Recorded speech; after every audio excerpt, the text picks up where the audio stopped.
안녕하십니까. 대한군인의 안보교수 장형룡입니다. 향군 안보정론을 시작하겠습니다. 오늘의 주제는 평화유지군, 그들은 어디서 무엇을 하는가입니다. 유엔 평화유지군은 유엔 소속의 연합군 부대로 이들은 유엔 총회와 안전보장이사회 의결을 거쳐 분쟁 및 재난 발생 지역에 파견되어 평화유지 활동을 수행합니다. 유엔 평화유지 활동은 주로 분쟁 지역에서 적대행위가 종식되고 평화를 회복하는 과정에 있는 국가를 대상으로 정전감시, 무장해제, 치안유지, 전후복구 등을 유엔 주도하에 실시하여 조기에 안정을 유지하고 평화를 정착시키는 것입니다. 유엔 평화유지군은 파란색의 베레모를 창함하여 블루베리라고도 불리며 국제평화와 안정에 귀한 공로를 인정받아 1988년 노벨 평화상을 수상하기도 했습니다. 유엔 평화유지 활동의 역사는 1948년 이스라엘 건국을 둘러싼 제1차 중동 전쟁 때 파견된 유엔 휴전감시단에서 시작되었으며 제2차 세계대전이 끝나고 이스라엘이 독립을 선언하자 이에 반발한 아랍 국가들이 전쟁을 일으키고 이 사태에 대응하기 위해 1949년 유엔 안전보장이사회는 팔레스타인 휴전위원회를 설치했고 군사적 지원을 받아 휴전을 감시하라는 임무를 부여했습니다. 이후 팔레스타인 휴전위원회는 1949년부터 1956년까지 휴전협정 위반을 방지하는 활동을 했는데 이것이 유엔 평화유지활동의 시초이며 이후 유엔 평화유지군은 보스니아, 소말리아, 동티모르 등 세계의 여러 분쟁 지역에 파견되어 평화유지활동을 전개했습니다. 한국군은 국제 평화유지를 위한 해외 파병은 올해로 30년이 되었습니다. 한국은 1991년 유엔에 가입함에 따라 국제사회에 기여하고자 본격적인 PKO 활동을 시작하였습니다. 한국군은 1993년 7월 내전을 겪고 있는 소말리아에 상록수 부대를 파견하였고 상록수 부대는 소말리아에서 다양한 임무와 작전을 수행하여 유엔 평화유지단이 현지 작전에 크게 기여하였습니다. 2023년 5월 현재 한국이 파견한 평화유지활동 부대는 레바논 동명부대와 남수단 한빛부대가 있습니다.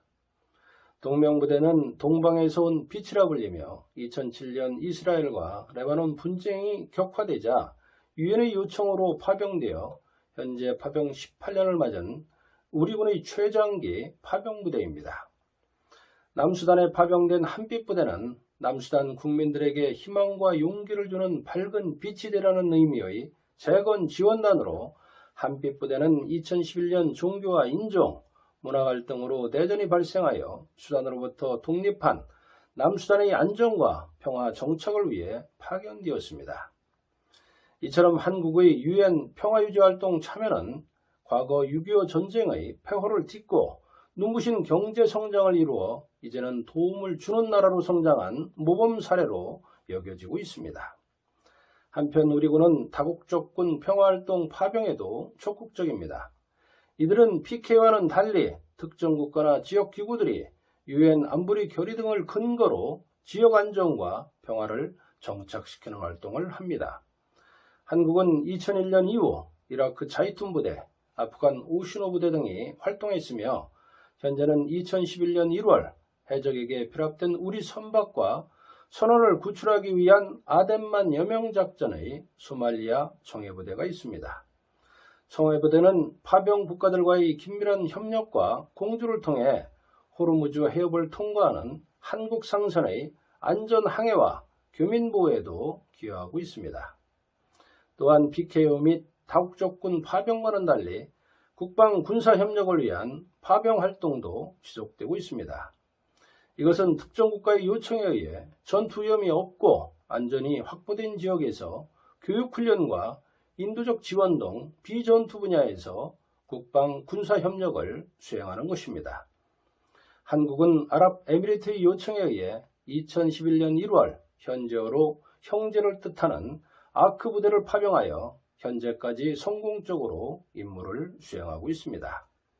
아크 부대 장병들은 섭씨 40도를 넘나드는 열사의 땅에서 특수작전 수행 능력 향상에 도움을 주고 있으며 아크 부대는 연합훈련을 통해 한국군의 우수성을 떨치는 동시에 한국과 아랍에미리트 간 신뢰의 상징입니다.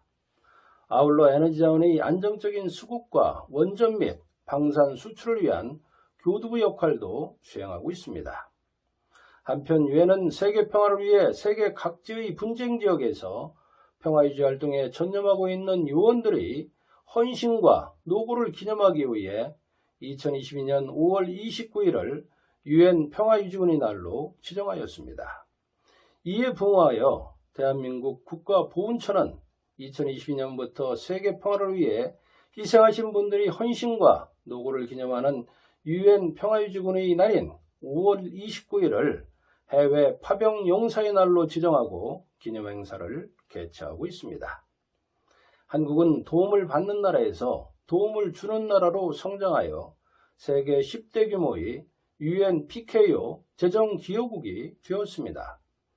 오늘날 한국이 눈부신 발전을 이루어내고 공공외교 측면에서 글로벌 중축설의 국제적 위상이 높아진 데는 세계 평화유지를 위한 해외 파병용사들이 고귀한 희생과 헌신이 있었기 때문입니다. 따라서 이들의 공헌에 대해 감사의 마음을 전하는 동시에 이를 계기로 그동안 파병했던 국가의 교류를 활성화하는 것도 포괄 외교적 측면에서 큰 의미가 있을 것입니다.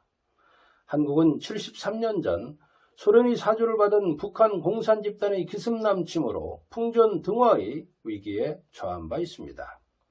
이에 미국을 위시한 16개국으로 구성된 국제연합군의 참전으로 낙동강 전선과 인천 상륙작전에서 전세를 역전시켰으며 반격작전을 통하여 통일을 눈앞에 두었으나 중공군의 개입으로 참혹한 전쟁은 3년여간 지속되었고 1953년 정전협정으로 현재의 분단 상태를 유지하고 있습니다.